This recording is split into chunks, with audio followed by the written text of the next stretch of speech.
The rain that drifted across the long walk that Friday afternoon should have lent Windsor Castle its usual postcard romance, a hush of soft tires over wet cobbles, but anyone close enough to the north gate could feel the atmosphere vibrating on a different frequency.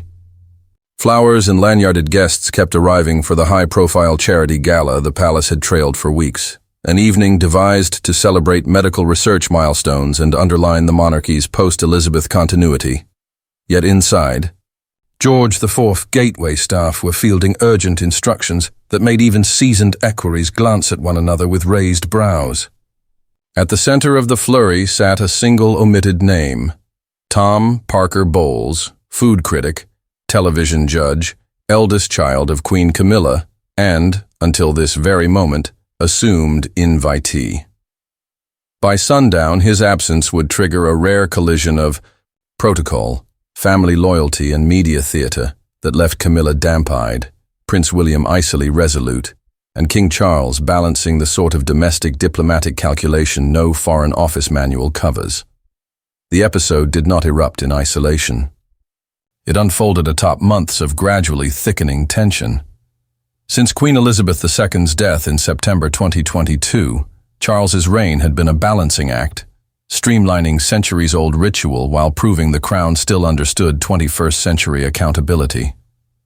William, newly installed as Prince of Wales and Duke of Cornwall, had taken that brief personally. He trimmed the duchy's administration, audited holiday cottage pricing, paid income tax on duchy surplus, and insisted senior aides reduce what he privately called optics risk outgoings, payments that might look cozy in an era demanding transparency. On the family front, he cultivated an image of calm succession, supporting Catherine's early years campaigns and deputizing for his father at climate summits. But inside this modernizing mission lay unspoken boundaries. Where did loyalty to his stepmother end and protection of the institution begin? For Camilla, the ascendancy to queen consort meant heavier diaries and higher scrutiny. Despite years of charitable work, from osteoporosis awareness to literacy projects, public memory still stored the old narrative of a woman once vilified as the spoiler of the Charles-Diana marriage. Every appearance carried twin weights, championing causes and proving she belonged in the gilded firmament once occupied by Diana's enduring image. She managed it with wry humor and discipline, but parental instinct remained uncompromised.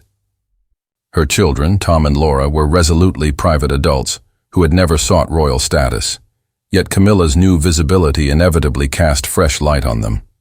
How far they might step into palace life had never been fully tested, until William's guest list veto provided a blunt answer. The spark that lit the fuse arrived months earlier during coronation preparations.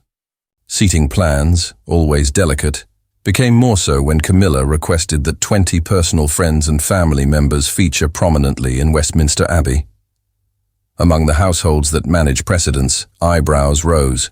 Camilla's circle would occupy slots normally reserved for diplomatic guests who help oil Britain's soft power reach. William, already juggling foreign heads of state and Commonwealth dignitaries, acquiesced. Public harmony mattered more than quibbling over a few choir stall positions. The coronation passed without open rupture, but insiders noted how Catherine bowed to Charles, yet omitted the same gesture toward Camilla, and how William's expression tightened whenever chatter turned to the Queen Consort's expanding social imprint. The Windsor Gala proved the next test. Organizers intended a subtly different tone.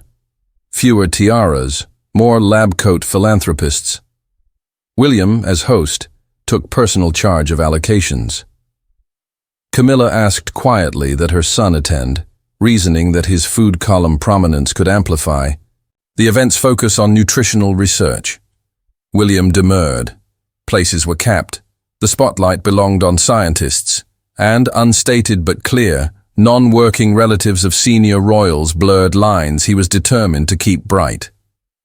Camilla pressed again, pointing out that previous generations had embraced extended family at charitable receptions. William cited precedence rules.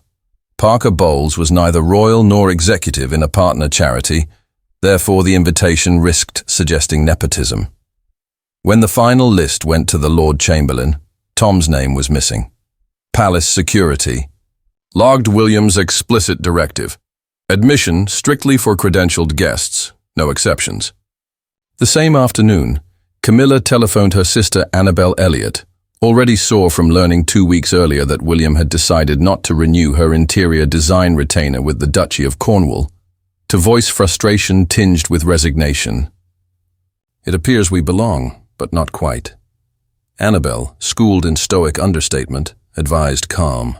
Let time soften the edges. For Camilla, the advice collided with maternal instinct. She appealed once more to Charles. The king, still honing his own equilibrium between husband, father, and sovereign, proposed a compromise. Tom might attend the private pre-event luncheon, but skip the gala itself. William refused, citing logistical fairness. Substitute one person, and other disappointed applicants would emerge, and so the stage was set. On gala evening, Camilla arrived wearing midnight blue satin and a diamond waterfall brooch that once belonged to the Queen Mother. Only those closest saw her eyes flicker toward the doors where her son would not appear. William greeted her in St. George's Hall with a measured nod, then moved swiftly to welcome the WHO nutrition envoy, ensuring cameras caught collegial smiles. Moments later, just beyond the castle moat, Parker Bowles's car rolled to the security checkpoint. Accounts diverge. Some say a message had reached him en route advising him to turn back. Others insist he tested protocol knowingly. Either way, guards politely declined entry. Witnesses described Tom's polite half-laugh, a brief conversation, into a phone, and the vehicle idling away. Within minutes, Camilla's private equerry delivered the confirmation to her side gallery. She tightened her jaw, requested a glass of water, and returned to the reception line. The optics hit social media within hours. Queen in tears after William Snubb's stepson. Footage of the gala's opening toast showed William praising cross-disciplinary research. Commentators freeze-framed Camilla's distant gaze and speculated on hidden emotion. Overnight, columnists split into camps. Traditionalists hailed William's defense of clear hierarchy. Modernizers accused him of gatekeeping. A Charlemagne hashtag trended, its irony barely disguised. The monarchy's codes had once again collided with 21st century sensibilities. King Charles moved quickly. 2 mornings later, he summoned his son and wife to Clarence House for what aides delicately labeled a family debrief. Charles praised William's reformist energy, but underlined that the monarchy's soft power depends equally on compassion. William restated his case. Once working royals let their private relatives into official shop windows, public trust erodes. Camilla listened, then spoke quietly about how her children had weathered decades of tabloid invasion without palace protection. Excluding them from occasions honoring the crown felt punitive. Charles listened, then invoked Queen Elizabeth's oft-quoted maxim. It's amazing what can be achieved if you don't mind who gets the credit. In other words, maintain the broader picture. The meeting ended with no dramatic handshake, but with a tacit pact. Future invitations would follow a transparent rubric agreed by the King, the Prince of Wales, and the palace's chief of protocol.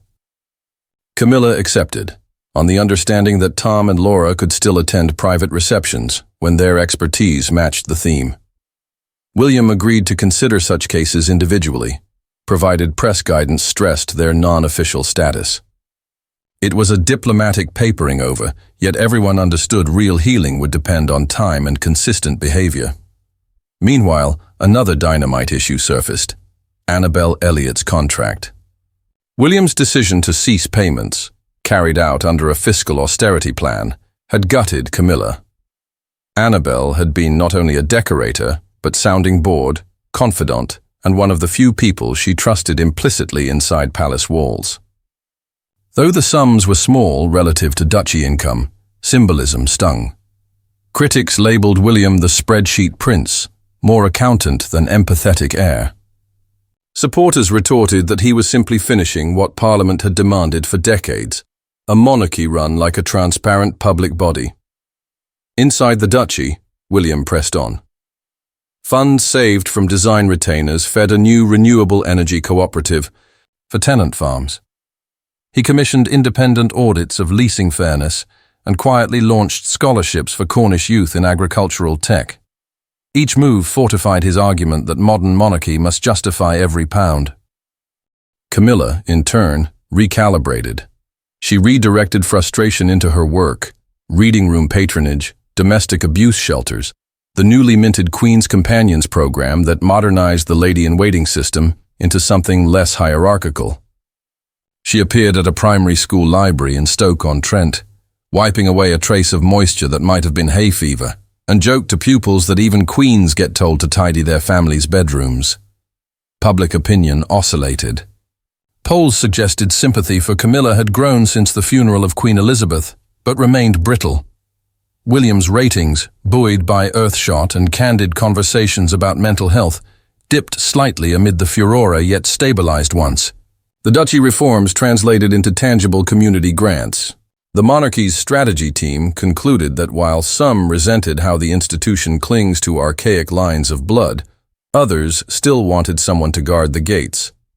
Reputational survival lay in walking between. Inside Kensington Palace, Catherine's illness added further gravity. William's protective streak intensified. He argued sharper boundaries were essential, so gossip could not distract from his wife's recovery or his children's stability. He reminded aides how his mother suffered when private pain became public carnival. The memory of Diana, never far, surfaced in late-night calls with old friends. "I won't let history spin again," he reportedly said. Among Commonwealth realms, the rumble was subtler. Caribbean commentators watching the Windsor's domestic turbulence asked why local taxpayers should finance visits for a family policing its own membership with such rigidity. Australian Republican advocates argued the monarchy's internal gatekeeping proved its irrelevance. Conversely, Canadian newspapers praised William's fiscal tightening as proof the Crown was evolving. The palace's foreign affairs advisers drafted talking points emphasizing continuity. William's strictness stemmed not from snobbery, but from respect for constitutional clarity.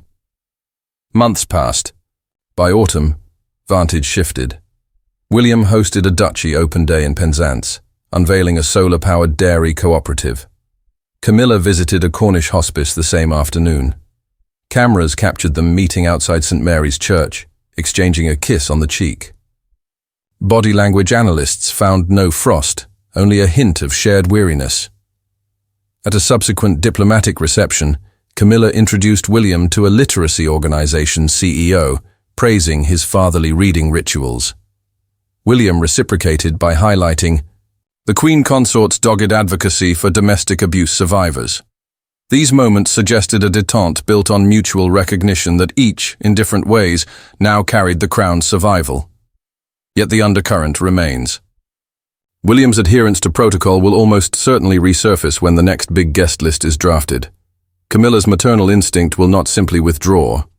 King Charles, for all his calm counsel, knows future crises demand a firmer structural solution, perhaps a codified framework for royal adjacent relatives that grants limited participation without public confusion. Palace lawyers are rumored to be drafting such guidelines. Meanwhile, the public glimpses only curated harmony. At Trooping the Colour, Charlotte handed Camilla a posy, and the Queen's smile looked genuine. William, atop his Irish Guards charger, saluted the balcony where his father and stepmother stood. Camilla leaned forward and applauded. The television commentator called it another seamless pageant, unaware of the earlier backstage debate about whether Tom Parker Bowles might watch from a private window. He did, but off camera, unbilled, invited this time for a tea afterwards on condition no photographs leaked. Thus the compromise holds: royal duty first, personal circles in the wings.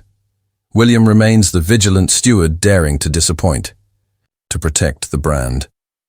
Camilla, the seasoned survivor, who trades pain for poise. King Charles hovers between, mediator of a household whose future rests on an increasingly transparent compact with the people it symbolizes. The Windsor story continues, each chapter reminding that beneath the crowns and carriages lie hearts negotiating loss, loyalty, and the unyielding mathematics of who is in and out of frame when the palace doors swing open to the flash of 1,000 waiting cameras.